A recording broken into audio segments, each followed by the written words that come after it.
Donna Avery here with your 3-minute leadership nugget. Today I'm going to try and keep it brief, but I don't know that it's going to make it to 3 minutes because I really believe that what the Lord has shown me to share is really, really vital right now. That team building is the goal. Let's talk about that today. Team building is the goal. Now, a lot of you know that when we look at the Bible and we follow our leadership by what Jesus modeled that he walked with 12 and he walked very closely with 3. But keep in mind, he walked with 12. He didn't Zoom with 12. He didn't, just call 12. And the cool thing about today in technology is that we have those options. And we can reach so many more people all in one full swoop. But when we're doing that, are we doing it with the goal of information or communication, or are we doing it with the goal of connection? And so I want to just remind you that team building is the goal. It's a lot more difficult, I'll give you, in today's day and age to truly connect. And we're seeing that, just in so many people that are having a hard time with just even depression and anxiety. A lot of people that need connection, they're not getting it.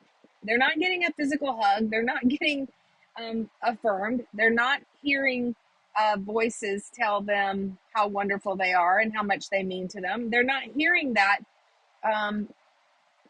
They might get it on a corporate setting here and there, which kind of, after a while, you just realize that the goal is corporate. And it can be really, really challenging to pour into the team that you're wanting to build. We get that.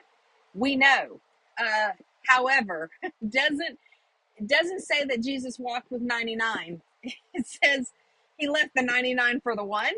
And it says that he walked with 12. Why 12? Because I believe that's who he felt like he was called to properly pour into. There was enough of himself to connect with 12 one-on-one.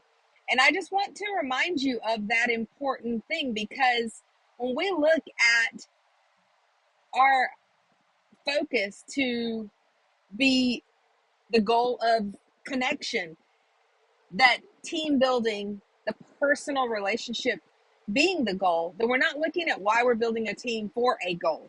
Meaning, you're trying to reach a goal. You have all this year. These leadership nuggets are trying to help you with that. But remember, when we're trying to achieve our goals, we've got to remember that true success lies in the hearts and minds of our team members. And they care. They care about relationship. They're going through things too. They've got goals too. And building a team like Jesus did creates a thriving environment where each person can grow and succeed. Each person knows that they're valued, not just corporately, but it's taking the time to have, if they're far away, taking the time to have a one-on-one. Yes, is it going to cost time? Absolutely. But when we remember that time is an investment, it's important, and that person is important to God. It's important. They're important to the Father, far more than our goals, far more than our agenda. Discipleship is the agenda. That person, that journey with that person, it is. If you can't do 12, don't do 12. Like whatever it looks like that you can individually pour into and disciple. That's the goal, and along the way, that's going to grow great fruit. You're going to see all the things when you are able to seek first the kingdom, and all the things will be added because you have decided to choose discipleship over the goal of whatever it is you're trying to reach. You're choosing the person over the thing. And Jesus said, by this everyone will know that you are my disciples if you love one another. John 13:35. Love is shown through genuine care and personal connection. So it's going to have to look like taking those times to have one-on-ones. And I just remind you, like, you can't over communicate. There's no such thing, but there's a very big thing such as under communicating and assuming that this person knows. assuming that each people that you're working with in the team know. You know, again, we're sitting there looking for team building. We might not realize that we're building the very silos we often say other people shouldn't build. We're running with the goal of great fivefold ministries or great strengths, great personality traits. But when you have a goal to reach and you're building a team, if you're reaching that goal but you've lost certain team members, what good is it?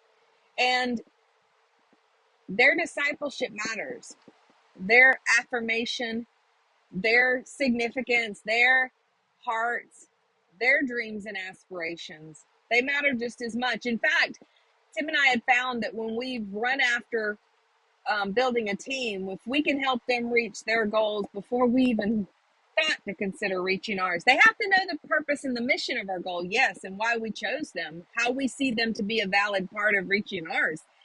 But when we've helped them reach theirs, when we've prayed for theirs just as hard, if not harder, than our own, ours just happens. You know, seek first the kingdom and all these things will be added. Ours just happens as a result of that. You know, I also am reminded that it's in those times we've had to, confront and exhort and help shave off some of the immaturity and help grow into levels of maturity. But one thing we don't want to do is quench their passion. We don't want to do that. In a couple of situations I've heard where a leader has said, you don't want to have to pull the horse. You don't want to have to get behind them and push them. You'd rather just kind of pull the reins back. But I've also heard someone say, especially to people that are super passionate or even prophetic, that, you know, I know you kind of feel this way. You're kind of giving off this vibe, and it's super important that I can help you kind of learn how to mature that, and that's important too. That's important too. But we also have to make sure that in that maturing stage, we're not killing the very passion that prophet or that person is called to have. And so it's a delicate thing, and all that comes in doing life and discipling one-on-one. You can't get that in corporate settings. You can't get that on business Zooms. You can't get that unless you're doing one-on-one Zooms. Some of the best things we've ever seen and growth we've ever had are actually the deliverances that we've gotten to do one-on-one with people, because you're literally laying your life down at that point to pour into helping someone else. And not even deliverance, just taking the time to be on a Zoom and share how to do something on technology that they didn't know how to do. Again, you're just laying down your life to get into their world and help them with something they did not know how to do. Those things are so vital. I'm glad we have people that do that for us. And I'm just wanting to pass that on to you. As you're looking for team building, remember that the goal is the person. The goal is the relationship. Team building, it is the goal. But the relationship, the discipleship is so much greater. I hope this helps. Love you guys.